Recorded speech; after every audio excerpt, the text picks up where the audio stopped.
If you believe in human rights, then there's no other choice but for you to believe in God. Yes. If you believe in human rights, let's say, ikinulong ka, your liberty is taken away from you unjustly. People will petition you. International groups will petition for your freedom, eh, 'di ba? Kung kay Laila de Lima, people thought she was unjustly jailed, and the international groups are petitioning her. Sino ang nagbigay sa iyo nung right na yon, yung human right mo na yon? Bakit may karapatan ka dyan? Oo, 'di ba? Parang sino yung nagbigay? Is it the government?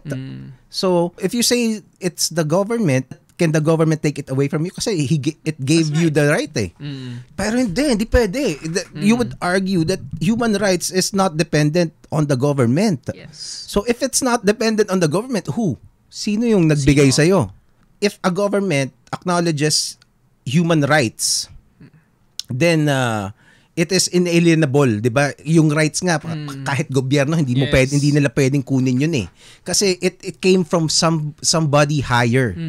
And which is whether you kung sino man yung i-associate mo na God figure na yon, whether it's Allah or Jesus Christ or someone else, the concept of a God is needed to ratify the human right that you enjoy.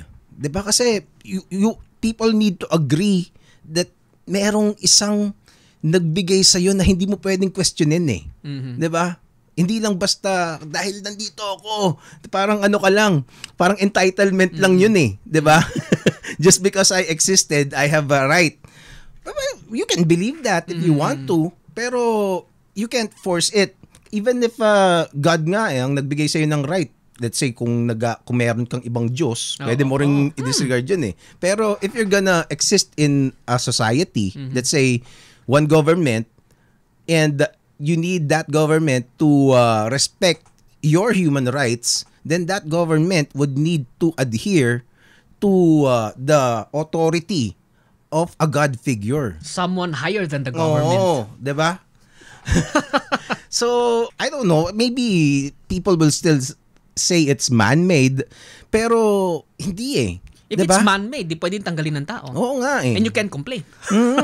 You can, siguro, the best argument an atheist can make is, it is only a concept, di ba? But nonetheless, it is still God. Even if it's just a concept, you just put a name on that concept and it's God already. And it's already God, even without a name.